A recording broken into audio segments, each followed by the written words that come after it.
everybody, I'm Giuseppe Basili, also known as the FibStalker. Welcome to this daily intraday review. Today is April the 10th, 2018, and it's 10:53 p.m. EST time in Toronto. This video is part of the FibStalker Analysis and Trading Service. As usual, I ask you before you continue to read and accept the disclaimer. If you have not done that yet, please go ahead, pause the video now and read and accept it. All right, so let's dive into our markets. SP 500 still in that lateral move. You remember that I mentioned the 50%. It's also another level that has been tested already, and again today. That's the extension short, due to the fact that this is an extended move on the daily 4-hour time frames here, and that's holding, so that could be the level that keeps pushing this price lower.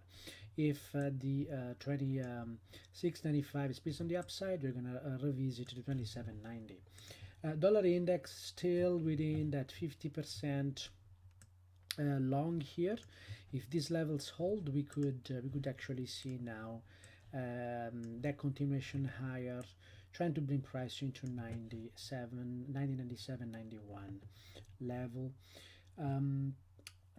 The majors, Australian dollar, we saw that huge reaction.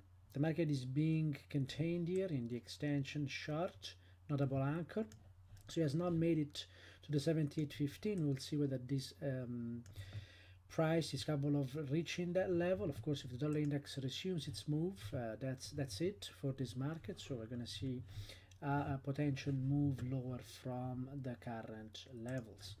Euro dollar, same situation here. I showed you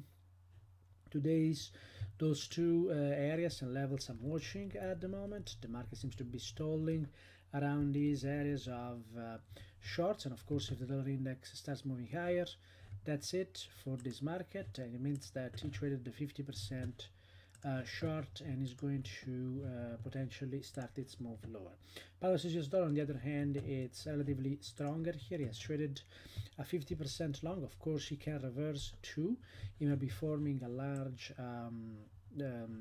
top here on the range, and we will see whether, if he comes back, whether the dollar index resumes its strength, whether the 139.78 is going to hold. US dollar, Canadian dollar, very weak. On the other hand, we know that the full trend higher has failed, and we showed that level where this market has failed a number of times. Just to remind you, the move higher, all this sequence of measured move higher has failed when the market pierced the 128.50. Okay, so this is a move lower. This market is in extensions here, and it has reached that second target, which means that if he comes back, he could come back to trade the next short, and that's quite an important retrace there, 127.02, which we could see if the dollar index resumes its move lower. Okay, so level to keep in mind, 127.02 for the US dollar, Canadian dollar. US dollar Swiss franc, on the other hand, has traded the next measured move. I showed this today in the charts. You can go in the room and look at the charts. The previous measured move, fund participation, hit the first target. The next measured move is trading now, and if the 95.41 is retested again, we could see participation here, especially if the dollar index starts moving higher into 96.98 and potentially higher. US dollar Japanese yen is also trading a sequence here. Now, the previous sequence was 105.71. The price never made it to 107.57. Okay, the 107.74 has not traded yet. I'd like to see that trading if we want to see this market resuming lower. And what has traded is an inner measure move here. The 50% has found participation, and this could keep pushing price higher within that first target of the larger move, and then we will see if that happens, what happens from there. New Zealand dollar, US dollar continue its strength, and as we mentioned also in the charts today on the room, highs to lows. There was this 75.21 that's traded already. If this market is continuing higher, as you can see, the first target of this extension long that has been tested once, twice, three times It's right at that 75.21, a little bit above that. And if this strength continues, that's where we could see the New Zealand dollar, US dollar. US dollar, Singapore dollar, this market is particularly weak, continues trading extension, traditional shorts here from highs to lows here. When we update this, that's what has traded this week here. And of course we can make the case that the full 50% has traded as well. And that's the reason why we are seeing this weakness in this market. So despite the fact that the dollar index has been relatively weak in the last few days, but could be reversing, this market is even weaker than the dollar index. As you know, I use this market as a proxy of the dollar index. Sometimes it works very well, but at the moment it's very, very weak. Of course, this market can recover. It has recovered a number of times here very, very strongly, and so it can go back in sync with the dollar index if market continues higher. I've been asked to review some of the Japanese yen pairs, so that's what I'm going to do now. Canadian dollar, Japanese yen, very technical markets we're seeing at this moment, and the sequence here in this market has been a traditional first and second target hit. The next measure move was respected, and price is now trading around that second target. So we will keep applying the rules here, lows to high. So the next level that this market is going to test for a continuation higher is going to be the 84.75. Keep that in mind. If that breaks, at that point we could see a retest of the 81.92 for this market. Okay, so that's something to keep in mind. And remember that the opposing measure move here has failed, so there is really no incentive here for bears. Bears did not show up, which means that even if this market comes back, if it retests successfully the 81.92, if that happens, because this market could just continue high, as you can see, these markets can continue trading in extensions, then we're going to see this market into 90.72. The Euro Japanese yen also has moved higher here. This market is not as technical as other markets. If we use these highs to highs, this has not been respected. So what I've been using in the past has been this level here, but even this level,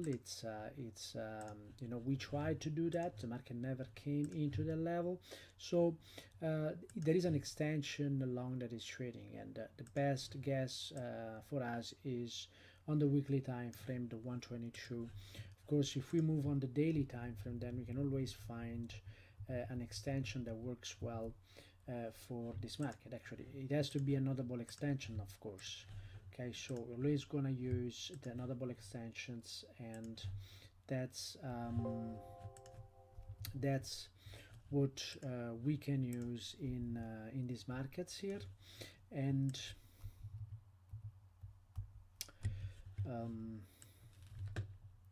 so in this specific case, we could use the if we use this, this has been barely respected here. We could use that, but at this point we stick with the weekly. Again, as I mentioned, I mean, this market is not always as technical as other markets. Okay, however, we are seeing this continuation of the move higher here, and this market could continue higher as well. So we will see what happens with the euro. Same situation for the pound versus Japanese yen here. This market has traded an extension, a notable extension, highs to highs. First target was it. This market has the potential to continue to that second target, 153.18. If that happens, we're gonna trace the next measure move highs to whatever new highs they are printed by following our rules. Okay, Australian dollar, Japanese yen has seen also some strength here. This market, we remember that this market has traded the 50%, full 50% long here, after though responding to shorts. Okay, because we have the full 50%, the full range here. Highs to lows, this has been respected, and now longs are trading. So this is a range, so if this continues higher, we could see 88, 89 eventually trading in a few weeks. On the daily time frame, the most the clearer trace we have is a notable here from lows to recent highs here, that has broke price into first target, and there is a second target, and again all these markets, they all have the same structure, price structure, and if second target is hit, then we're going to trace highs to whatever new highs we're going to get. Okay, New Zealand dollar, Japanese yen, it's our last market here, and this market too has, as you can see, same structure. An important development today in this market has been the fact that, as you can see here, the 61% level of this range has pierced. That's what we were anticipating, because in a range 50% tend not to hold, and we know that. And now whether we get a retracement or not, or after a retracement, this market could continue higher. Now look at what happened here. We had this sequence of measure move, 50% trading into first and second target, very technical market. The next measure move traded and broke price into first and second target. The next measure move is now in play. Okay, so this market is very, very technical, as we mentioned a number of times. You know, when markets are not technical, they are actually correcting laterally. When the situation, the market rotates, the situation changes, and this market become technical again. Right, this is it for today. I'm going to post this in the room, and if you have any questions, please write them in the room, and I'll be happy to answer. Bye bye now.